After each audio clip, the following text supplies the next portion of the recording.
3rd July wedding. Sunil వచ్చి బాబు తప్పకుండా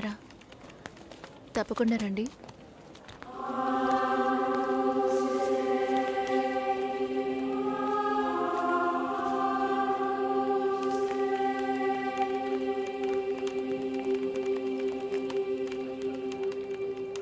shoulder ఎక్కడా? బయటికి వెళ్ళాలి. కార్ అడిగాను. రేపు పెళ్లి కూతుర్ని చేస్తారు. నేను వెళ్ళాలి.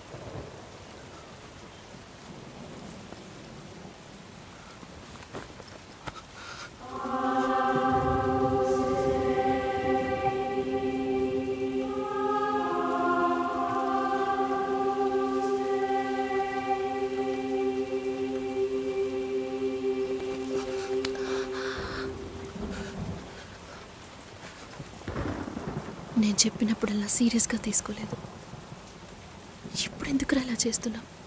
బాధపడేవాడు చెప్పినా మీకు అర్థం కాదు, చెప్పకపోయినా మీకు అర్థం కాదు. మీ నాన్న ఏమన్నాడు? 10 ఆకుల్ని చూసేవాడు తన ఆకులో ఉన్న భోజనాన్ని ప్రశాంతంగా తినలేడు అని చెప్పాడు కదా. మా వాళ్ళకి తిండే లేదు, వరుసగా వాటాకు నుంచున్నారు. దాని గురించి ఆలోచించకూడదా? ఇంకొకటి వస్తుందంటే దిగులుంటుందా? లేక నేనేమన్నా మిషనా అన్నీ మర్చిపోయి 1 నిమిషంలో పారిపోవడానికి? నువ్వేమో ఇల్లు కొనమంటున్నావు, మీ నాన్న కారు కొనమంటున్నాడు. పెళ్ళికి మనం ఇద్దరం మాత్రం ఉంటే సరిపోదు కదా. నాకు మా నాన్నంటే ఇష్టం లేదు, అమ్మ తమ్ముడు ఎవరూ ఇష్టం లేదు. కానీ వాళ్ళకి నేనంటే ఇష్టం. ఏం చేయను? రాజభవనం లాంటి మీ ఇంట్లో టిప్ టాప్గా ఉన్న మీ నాన్న ముందుకి కోచి కూడా కట్టుకోవడం తెలియని మా నాన్నని తీసుకొచ్చి నిలబెట్టాలి. పిల్లనివ్వండి అని అడగాలి.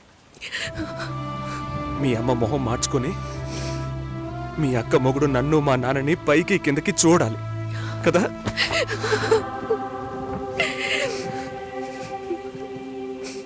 ఈ ఆలోచనలు ఎవరికైనా ఉంటాయి.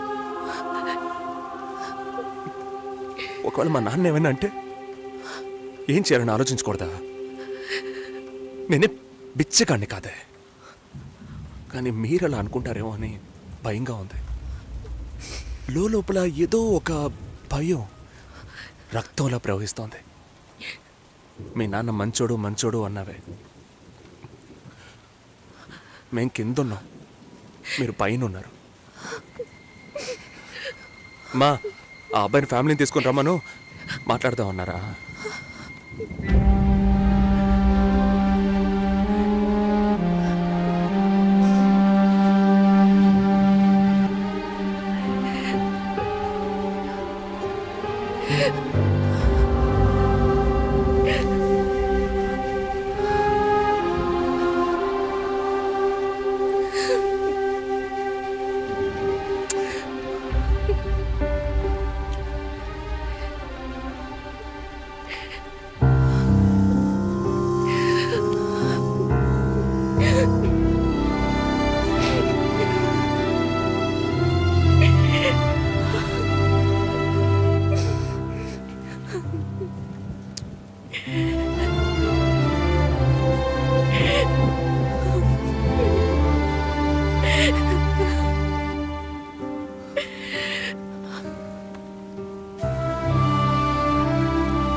ఎంగేజ్మెంట్ తర్వాత పెళ్లి ఆగిపోతే తప్పుగా మాట్లాడతారు. అందరికీ సమాధానం చెప్పాలి.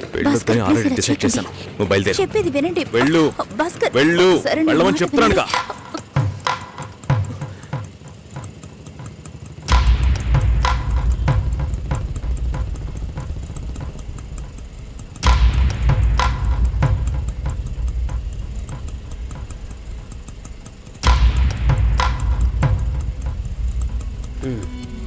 మీరు వెళ్ళండి, నేను మాట్లాడొస్తాను. ఏంటి బాబు ఇది? చేసుకోబోయే అమ్మాయిని నడిరోడ్డుకి చేయడం ఏమైనా బాగుందా? ఎదురు ఉంటే మాట్లాడుకోవచ్చు కదా. ఇక్కడ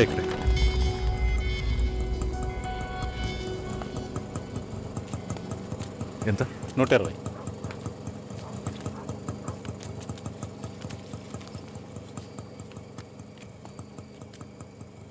నువ్వేం టెన్షన్ పడకు. ఇప్పుడు ఈ విషయం అమ్మకి చెప్పొద్దు.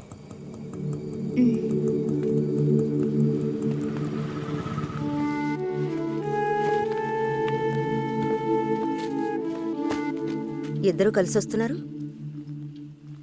కొనాల్సిన సామాన్లన్నీ కొన్నావా? ఆ, అబ్బాయి వాళ్ళ దగ్గర నుంచి ఫోన్ వచ్చిందా? హ్మ్. సరే, అన్నం పెడతాను, తొందరగా రా.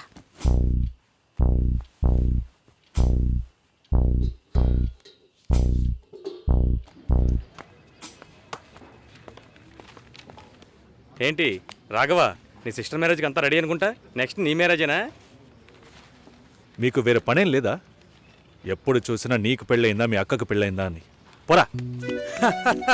అడగడం కూడా తప్పేనా? బ్యాచిలర్ గా ఉండి ఇంకా పెళ్లి కాలేదని బాధపడే వాళ్ళకంటే పెళ్లి చేసుకుని ఇంకొన్ని రోజులు బ్యాచిలర్ గానే ఉండి ఉండొచ్చే అని బాధపడే వాళ్లే ఎక్కువయ్యా. ఊరుకోవయ్యా, వయసులో పెద్దోడు అయిపోయి వదిలేస్తున్నాను. మాలాంటి వాళ్ళ బాధలు నీకేం తెలుస్తాయి? భాస్కర్తో మాట్లాడతావా? యాక్చువల్గా అతను మంచివాడే. ఏమైందో కనుక్కో. ఇవేం ఆలోచించుకో, నేను మాట్లాడతాను.